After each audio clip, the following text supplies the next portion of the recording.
Welcome to Resource on the Go, a podcast from the National Sexual Violence Resource Center on understanding, responding to, and preventing sexual abuse and assault. I'm Megan Thomas, and I'm the Communications Specialist at NSVRC. On today's episode, we're learning more about Fort Lewis College's campaign to prevent COVID-19 and how those principles could be applied to preventing sexual violence. But first, a little background information. This year has seen a lot of research on how the COVID-19 pandemic disproportionately impacts communities of color. According to the Centers for Disease Control and Prevention, Indigenous people are 4 times more likely to be hospitalized due to COVID-19 and 2.6 times more likely to die compared to white people. This is a huge disparity, and it's important to understand not only why these inequities exist, but also how to interrupt and prevent them. So today, we're going to be talking about one college's campaign to prevent COVID-19 that builds on Native values. Fort Lewis College is located on the ancestral lands of Nuchu, Ute, Apache, the Pueblos, Hopi, Zuni, and the Dinan Nation, also known as Durango, Colorado. Over 3,000 undergraduate students attend Fort Lewis College, and over half are students of color. 41% of students are Native American or Alaska Native, representing 177 tribes and Native Alaskan villages.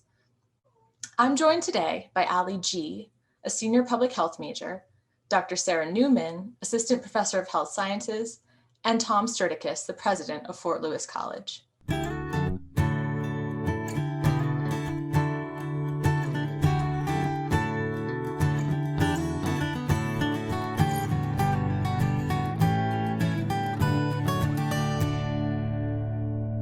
All right, so thank you again, everyone, for joining us. I'm really looking forward to hearing more about the work you've been doing on your campus. And I wanted to start with just some brief introductions of you all. So Ali, would you mind telling us a little bit about yourself? Yat e she Ali G inishia kia ani nishlento nanisht ejetachini bashishtin klashe dashite do kia ani e dashnale akut ego stanishle jetes ahoye de iasinasha ado public health de inishka. My name is Ali G, and I am from Low Mountain, Arizona, located in the Central Agency of the Navajo Nation, and I'm a senior public health student at Fort Lewis College. Thanks so much. Dr. Newman, could you tell us a little bit about yourself? Yeah, absolutely. I'm Sara Newman. You're welcome to call me Sara. Thank you. I am an assistant professor of public health here at Fort Lewis College. And the area of public health I specialize in is community behavioral health, and really excited to be a part of this conversation. And Tom, would you tell us a little bit about yourself as well? Of course, Megan, thanks for having us. I'm Tom Stritikus, president of Fort Lewis College. I have the privilege and honor of working with amazing students like Ali, who shape our campus and make it a better place, and great faculty like Sara, who use their expertise to help shape things like our response to the pandemic and really all of our work. But this is work that we are proud of, we took on humbly, and we're really excited to talk to you about it today. Thanks so much. So to start off, we wanted to connect with you all after we read an article about how you're using the Navajo principle of kinship or to combat COVID-19 on your campus. And one of the things that we know in our work is that creating healthy and connected communities is a really important component to preventing sexual violence. And we felt like such a strong connection with the work you're doing, even though your work is on preventing COVID-19. And so, Ali, I was wondering if you could tell us a little bit about where you got the idea for this campaign and explain the principle of, and what made you think about this value as a way to stop the spread of COVID-19 on campus. So Sara actually approached me over the summer and asked if there was a way that we could connect Indigenous ideologies in a way that could help with the COVID-19 pandemic. And so I talked to my parents about it because they're both COVID survivors. And we kept coming back to this principle of like why mask wearing, why hand washing and symptom checking is important and social distancing. And it was basically just a symbol of respect, not only for yourself, but for others. And that is what means. It's like this kinship that you feel with all living things, not just humans, but like plants and animals and the land. And so the idea came from my parents, and this philosophy of is heavily rooted in who we are as Navajo people. And when you're growing up, your parents and your grandparents tell you like why it's so important. It's why we introduce ourselves the way we do when we list our 4 clans, because we're trying to establish some type of relationship with whoever we are speaking to. And that's where the idea came from. It's my family's understanding of and every family is different, and I think that this concept can be translated into different tribes. So every tribal nation has their own understanding of and this connection that we have with living things. And there's so many names for it. But that's like the Navajo understanding, at least for my family. So that's where the idea came from, and that's how we used it to connect with the COVID-19 response. Thanks for explaining that background. That's so fascinating to learn about. And I know that this campaign is one way that an Indigenous value can be incorporated into a public health campaign. But Ali, could you talk about maybe other ways that Indigenous frameworks more broadly could be used in public health policy or campaigns? Yeah, so I think Indigenous frameworks and Indigenous ideologies are kind of the backbone to health campaigns. And I've been doing research for the last semester on how the epidemic of missing and murdered Indigenous women has been, how people have been approaching the topic. And especially for tribes, they try to use like culturally specific programming for their approach. And I think that using that approach for the people that you're serving is so important. And I think that Indigenous ideology is seen in a lot of health campaigning and health programming. But one example that I can think of is the Strong Hearts Hotline. It's one of the first Indigenous operated crisis hotlines for Indigenous people. So it's run by Indigenous people for Native people. And I think that having that available to Native people is bringing them one step closer to addressing the high rates of violence that Native women face. And that's the one example that I can think of. And I think that Indigenous frameworks are kind of the answer to a lot of health inequities that we see today. Yeah, that's such a great point. And thank you for bringing up Strong Hearts Hotline. That's a great resource and a great example.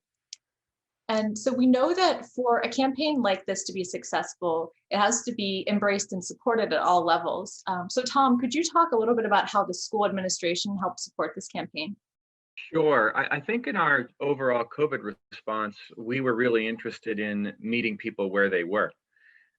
If you look across the country, there were schools that tried to scold students into doing the right thing. There were schools that tried to punish students into doing the right thing. And ultimately, I'm pretty clear that students really don't want to be lectured by old guys like me. And so we really wanted just to engage our community where they were in education and help them understand why doing the right thing was not only good for themselves, but good for their student colleagues and their student communities that they are connected to.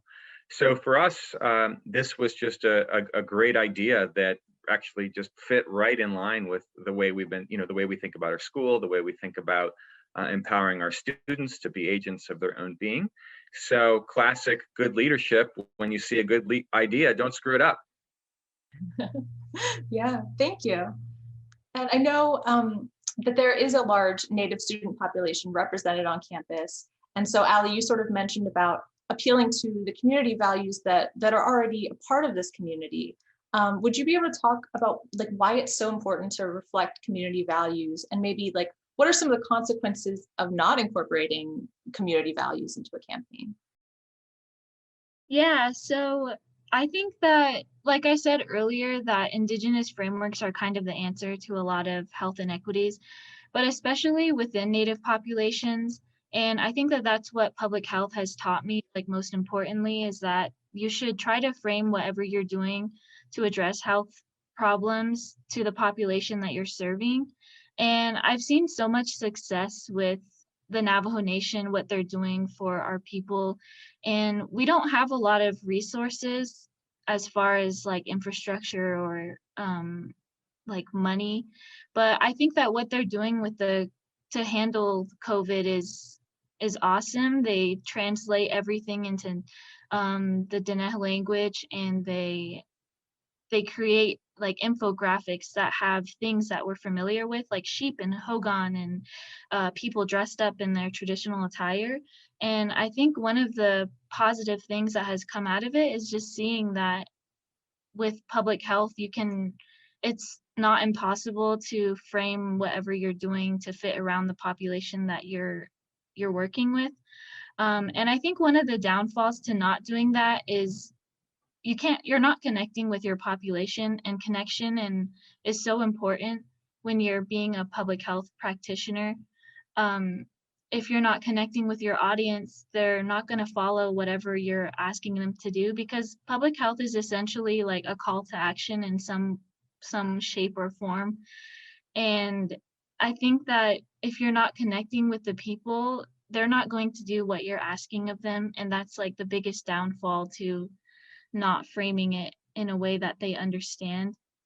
And there's a lot of barriers like language or just like culture when it comes to serving Native people. And I think that's why it's important that we're coming from an angle that people understand.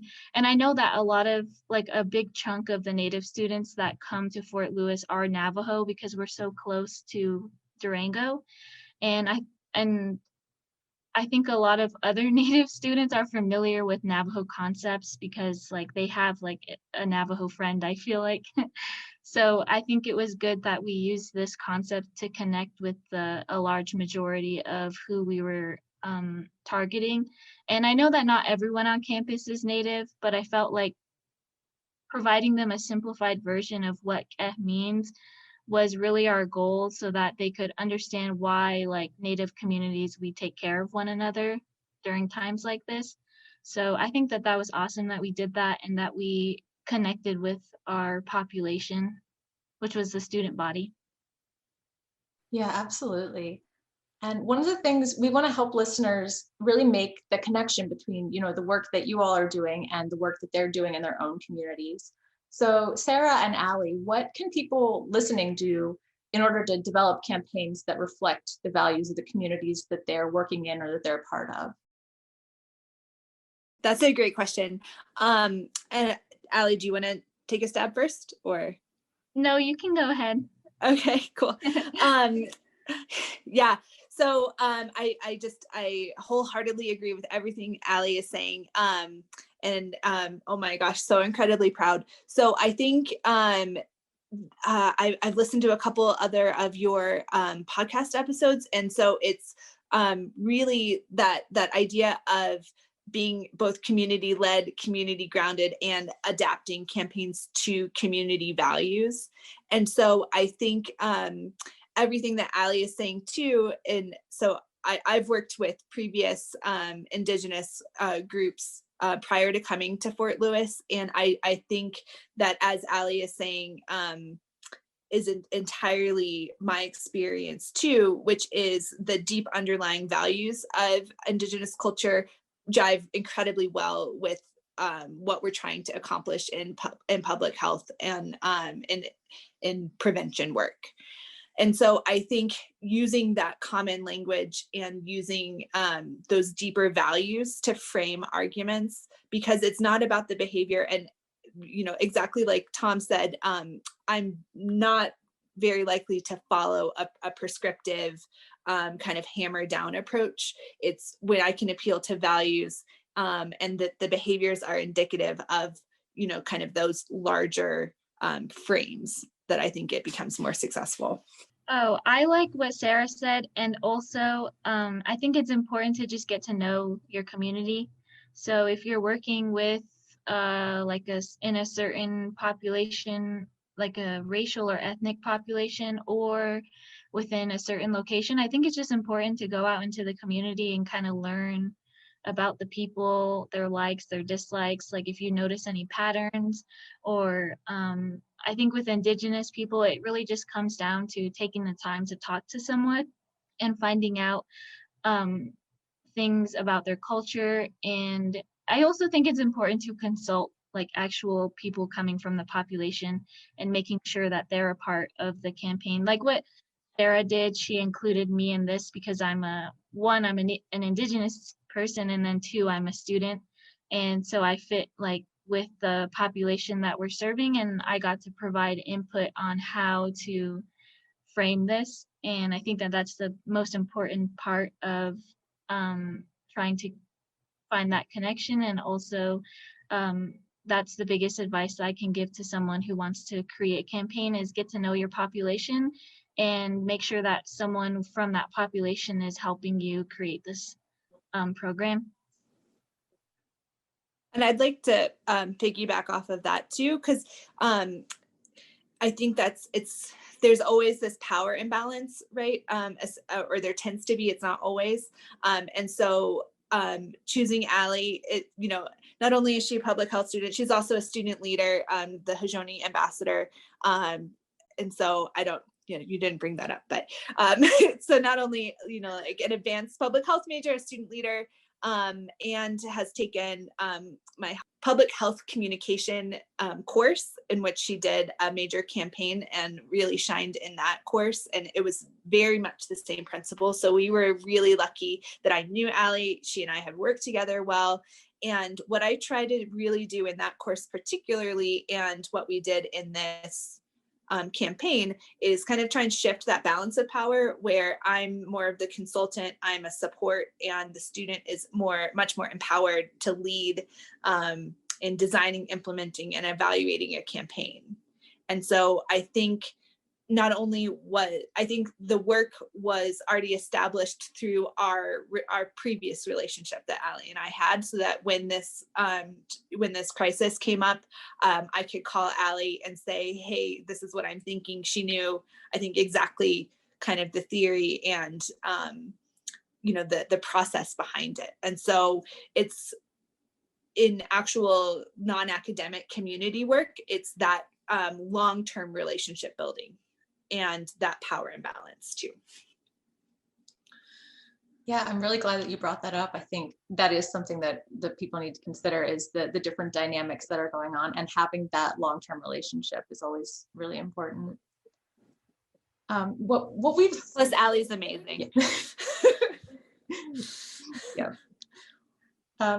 And I know what we've seen over the past year now is how COVID-19 has illuminated a lot about our culture and our society in general, as well as, how it's impacting specific communities. So Tom, I was wondering if you could talk to us about what the COVID-19 pandemic has revealed about the Fort Lewis College community. Great question. Thank you for that. First of all, I would say it has really illuminated the caring nature of our faculty and staff. When we had to isolate students because they were exposed, we had deans, we had provosts, we had our vice president of financial affairs delivering meals to students in their residence halls, dropping off care packages.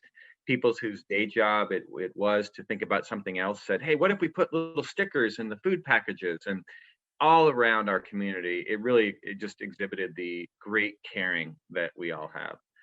Second, I think it showed how nimble we are. We overnight transformed campus. We put outdoor learning spaces on campus. We were largely in person for the vast majority of the semester, which was a real success. And that sort of nimbleness, I think a lot of times, higher ed in particular, I know this isn't a podcast about higher ed, but a lot of institutions think, oh, you're not nimble, but yet we were able to really adapt. And then third, I would say, it's really important to tap your community resources. The part about that I seen my leadership team and our campus really step up is when you don't know something, turn to people who do know something. And in this case, I might be really clear about what I want our campus to do in terms of its overall COVID response, and our leadership team might be clear about it, but we might not know how to communicate it. And there are people like Sara, like Allie, who know better. And so it's important for leaders to be clear about what they don't know and be willing to quickly go to people who do know things and make adaptations and adjustments. And I'd like to piggyback off of that, as someone to that leadership, because as someone trained in public health but in higher ed, the crisis was just personally challenging because I didn't feel that I was able to help in any meaningful way. And so to be able to be tapped and work closely with the administration and work closely with students in this response was incredibly fulfilling, and I think helped not only our students, but also, have this more robust public health response. Yeah, thank you. And I'm interested in hearing from all of you, how did the campaign go overall? Were there any results that really interested or surprised you? Well, I'll start and then we can cascade down, because this campaign was part of a larger COVID response that included mitigation, pillars of mitigation, distancing, mask protocols, a robust testing protocol that we put together. So we conducted over 10,000 tests and we're able to understand the burden of disease within our community. So when you have something as complex as COVID, any single response is not going to, any single aspect of the strategy isn't the single determinant. So I think what we learned is we can do a lot on our campus to control the disease, and we were able to. I think what we learned is that students really appreciate being educated and really appreciate being engaged rather than being told what to do, and that's to Sara's point. And I think it fits our values. We're an educational institution, so our job is to help develop people and help them see things that they might not have seen. So overall, I'd say successful, though it should be noted, incredibly difficult to manage. All aspects of the COVID work were, we all had day jobs, and then we essentially added an entire new day job on top of that, which was very taxing and very difficult, but proud to say our team really rallied and responded. I agree. I think in terms of a communication campaign is as good as the thing it's marketing, I think. And so without the alignment kind of top to bottom with not only the administration, but everyone providing the tests, the entire campus, students, faculty, and staff, I think got on board for a single mission. And framing it in terms of our values certainly facilitated that. But if we didn't have that infrastructure or the capacity to do the number of tests we did, the caseworker who helps students manage if they were exposed and then manage their academics, from the faculty side, creating a community of caring where I've never been as lenient as I was this semester in terms of, I don't know that lenient's the right word, but flexible, nimble, adaptable in terms of students meeting their course objectives. I think that is a way that we were able to support the entire mission. In terms of our campaign specifically, I think Allie and I, when we talked, we were very careful to, one, use a Navajo or Dene concept, but also frame it as an Indigenous, a broader Indigenous viewpoint, because we have such a large tribal diversity. I think we have over 170 tribes represented at Fort Lewis. And then I would like to say, how incredibly vulnerable Allie was to be the the spokesperson, the face of the campaign. I'm really grateful that she had her family support, that she was able, that's something I try to always advise students, is if you're going to use a concept, definitely talk a lot with your community and your support network, because I know Ali did get some backlash for and some challenging things about this campaign. And I don't know if you want to speak to that, you don't have to. And so I'd love to hear, I guess, as well of Ali, your experience, but I'm just very proud of her. Yeah. Thank you, Sarah.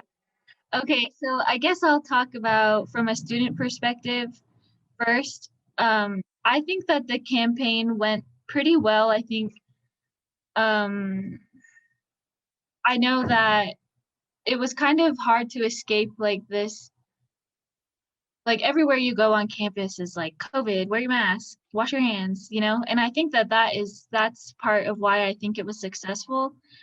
And then also just seeing like how much the physical plant workers put into putting up stickers, putting up QR codes, cleaning the custodial staff, cleaning the classrooms that we were using.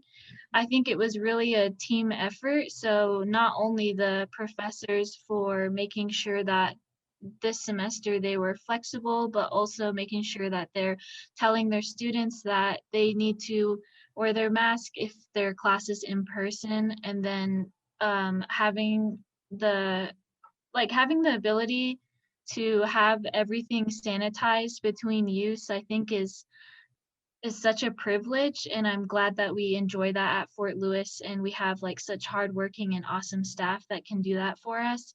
So I thought that from that point of view, it was such a huge success seeing all of that.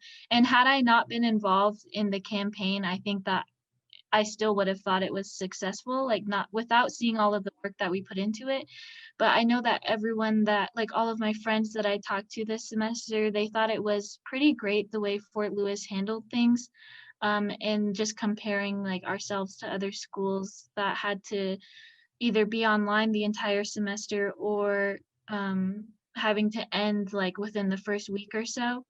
And I was pretty proud of our student population for like the limit of gatherings. And I'm just gonna be outright and say it, but college parties used to happen every weekend, but I felt like this semester it kind of died down because of COVID that I know of. So I thought that just seeing that from everybody was pretty awesome, and I'm proud of them. From an individual perspective, I did get a lot of backlash. I think that's one of the problems with being vulnerable and sharing part of your culture, is that people think that they have like such an understanding that they can weaponize it against you, even though you only gave them like 1% of information. And I think that that's something that's important to acknowledge as a Native person, is that you're going to give up a part of yourself, and you don't know like how the community is going to respond. And that's kind of what I learned from this, just me, myself.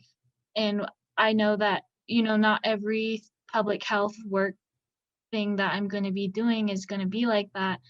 But I think it's an important lesson to learn as a Native person going into public health, is that, you know, not everyone is going to be open about what you're trying to give to them, even though what you're doing essentially is trying to help people.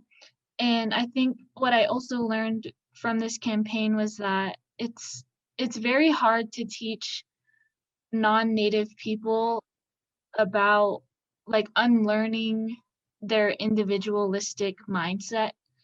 And as Native people, we don't really have that. We're very community oriented and community woven, and we have this understanding that all of us are connected in some way, which is why I think, like at least for my tribe's response, that they did such a great job, and why their COVID response is pretty successful. It's because we all kind of look out for one another, regardless of whether or not we know each other.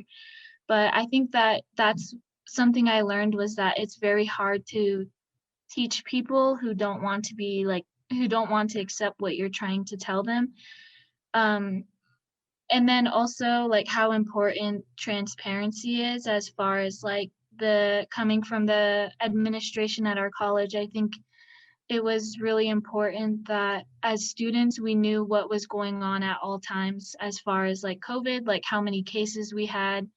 And one thing that I liked is that on the website for Fort Lewis, we can see how many students have been tested, how many cases we have, how many have recovered.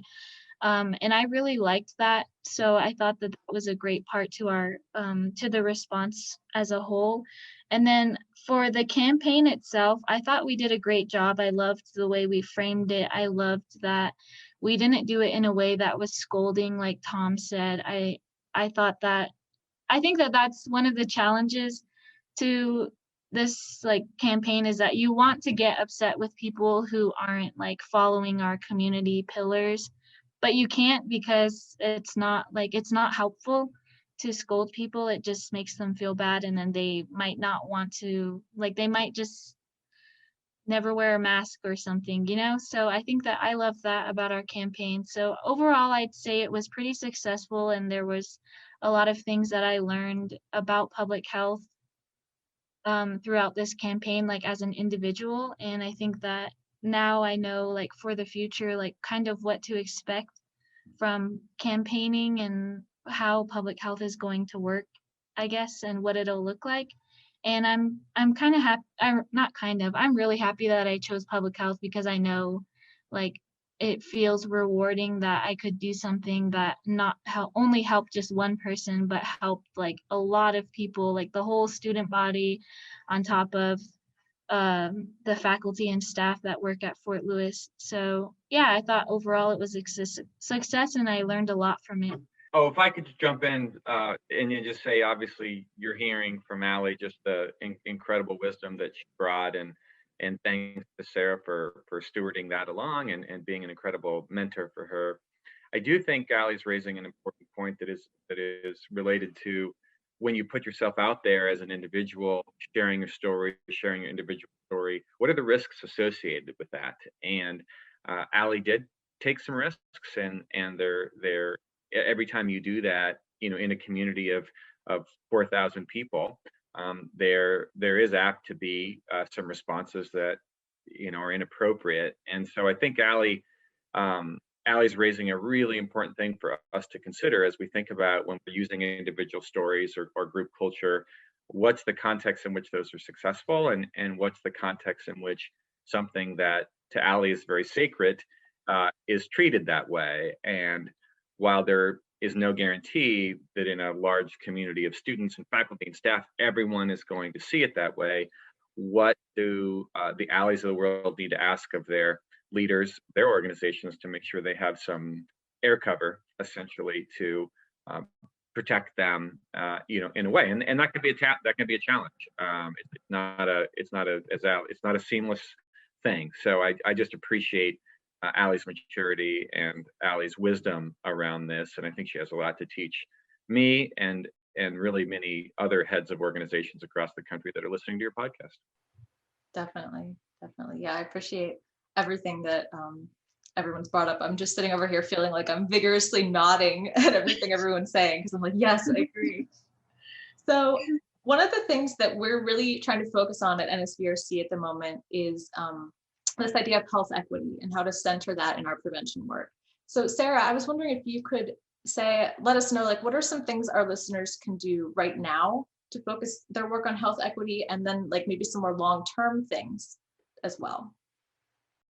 Yeah, absolutely. And that's such a big, amazing question. I know that Allie will remember in class, we always talk about this. We call it our magic public health czar wand, where we're like fixing, where we're like imagining like how would we redesign the world to make it more equitable. And so I think, you know, I have a couple of like kind of concrete things. A big thing that I think we did well, that sorry, I'll back up. From more of a immediate reaction or immediate action is making sure to disaggregate your data to identify and understand disparities, because unless we are able to track it, we can't actually identify that. If we can't address it, if we don't know where they are, especially in the pandemic, especially as we're thinking about how it's disproportionately affecting, low income and racial minority communities. Certainly in the immediate term, making donations to groups that are focused on health equity. Long-term disparities and inequities are coming from structures. And so to start focusing on systems and structural changes, I think is the way to have this kind of broader equitable impact, advocating for better policies in our communities and our workplaces at the policy level as well. Also, talking to people about health equity. So I listen to a different podcast that says you have a platform and you should always use it. And so until we have a broader understanding of what health equity actually is, or health disparities, there isn't likely to be that kind of broader structural shift. And so everyone listening has a platform, and that has been something that I've been incredibly impressed. Even my own mom, my own mother, is starting to use language that I know she wasn't exposed to. I've been saying this for a long time, but she's starting to kind of talk back with me about it, and that has been illuminating to me. And then I think in terms of how we can look at equity from our individual selves. So if you are, a lot of us have positions of privilege that are doing health equity research. And so for those of us who have that privilege, it's still exhausting. And so understanding that it makes people burn out because we forget that systems took generations to form. And so it might take that long for them to change. And then for people who are working in systems who don't have that privilege, understanding, the vulnerability and the action it takes, but also what are things that are going to prevent that burnout. And so to those systems that people are working to try and change are also kind of perpetuating those inequities. And so how are ways, for Allie's specific example, I'm so glad that she was talking, in very close communication with her family as she did this campaign, but understanding that it comes at a cost. And so being judicious about what it is that you're offering in terms of that work. And again, knowing that it's long-term. And so the thing I also tend to tell students, and boy, this was giving me the warm fuzzies today, listening to Allie talk and really validating that work, is it's not just the work we're doing, it's the people we're doing that work with. And so looking at how challenging that systems change is, and really gaining a lot from the people we're working with. I appreciate everyone talking about this idea of vulnerability. And Allie, I know you had mentioned that oftentimes creating culturally specific campaigns like this can mean that Indigenous people or people of color feel like they're being asked to give up a part of their self or a part of their culture to help the community, and not necessarily knowing how it's going to be received or if it's going to be used in the correct way.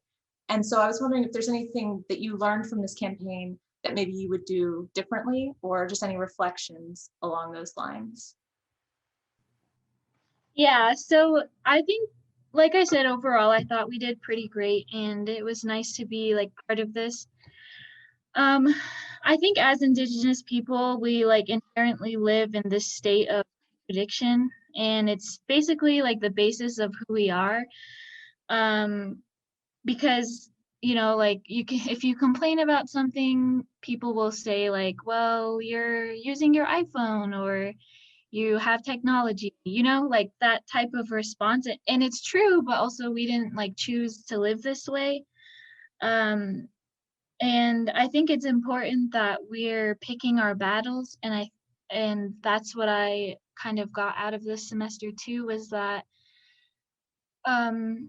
receiving that backlash, there were so many like thoughts that went through my head that were kind of like, oh, if I wanted to, I could respond with this, I could say this, but I think just like being part of this campaign, I've kind of gained the respect of a lot of people. And when that happened, I didn't really need to say anything. I felt like other people kind of did that for me. And I think that was really an experience to go through, as I'm not even graduated yet, so I think that was something that um, was important for me to learn. And unfortunately, it I think that for some people, that might be like the turning point, like, oh, do I really want to do public health? So I think that kind of falls into that vulnerability. And that was one thing that I didn't really think of when I did the campaign, was like, will I receive backlash for this?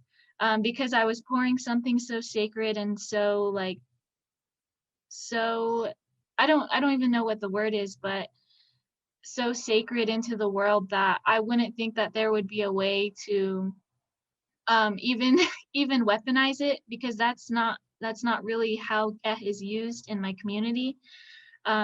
Is really just used to shine light on things that like just the importance of this connection that we have with everything.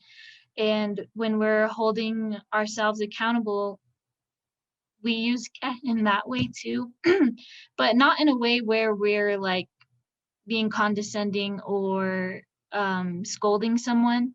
It's more like okay, we need to check ourselves, and that's what is, like, and people just, they don't really have that understanding of it unless they're a Navajo person, I feel like. And then also, I think that one thing that is not really talked about when you're doing these campaigns is, I think that it's just an American thing that is taught, is like not to talk about money or like this idea of compensation. But I think one thing that I think that for other people who want to do something like this, that it's important for them to know that compensation is so important. And I know that the idea of like using an Indigenous framework wasn't mine, but I felt like using was kind of the backbone of this whole campaign. And I didn't get compensated or receive anything for helping Fort Lewis. And this concept of kinship was marketed a lot, I felt like, to a point where it made me think like, did I give up too much? And that's kind of that state of, I'm living in contradiction. And I think that as Native people, we definitely feel that all the time, is like, okay, how much is too much to give people, even if you're helping your community? And it would be different, if this was a Navajo centered program, but it wasn't. And I think that compensation for the people who are helping, especially like because I played such a big role in this campaign, I think that is one thing that I would change, is just to know that, like, even though there's no value on this concept of I think that it would have helped to know that I contributed, like it was so worthy of using, that I received something in return for giving up that piece of myself.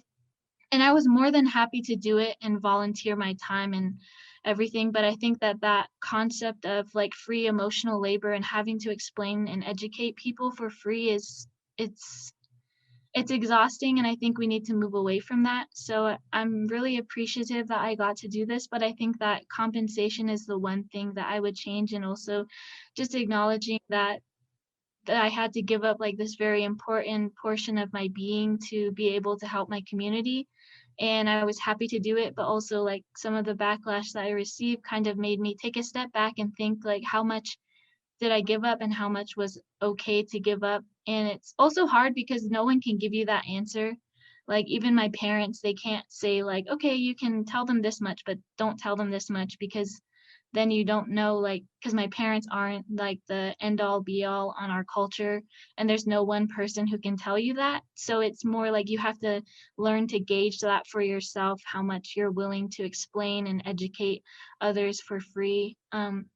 So yeah, so I think that it's important that you're paying the people who are helping you, especially like Native people who are using their community values. So I think that that's one thing that I would change, and one thing that the next campus or whoever is going to follow something like this should do differently.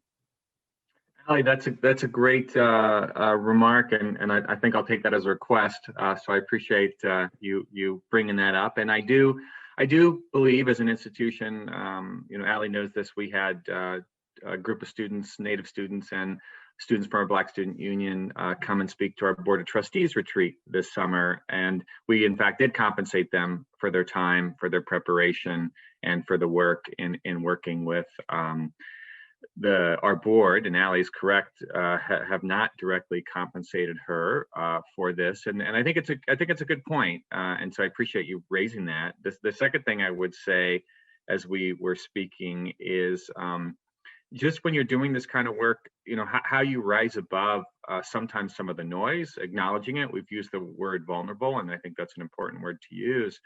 But strength is another word that certainly I saw in Allie and in our response this summer and through the fall. And I think it's similar to when you write an op-ed and you take a strong position. And of course, there are going to be comments that are very easy to make because they're anonymous comments that say ridiculous things. And I think at times you can dive into those comments and think about them, or at times you can think about the broader message and work you're trying to do. And that's really an important skill to develop as you head into leadership positions. And really was great to watch Allie develop that skill very strongly here throughout the semester. Yeah, thank you. Thank you all. I really appreciate everyone talking about all of this. I've learned so much.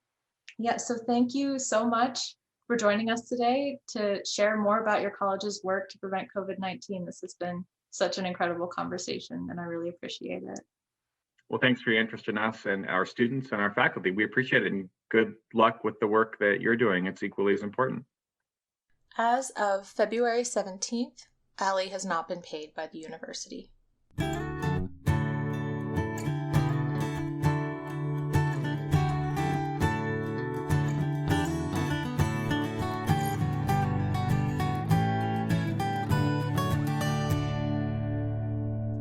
Thanks for listening to this episode of Resource on the Go. For more resources and information about preventing sexual assault, visit our website at www.nsvrc.org. You can also get in touch with us by emailing resources@nsvrc.org.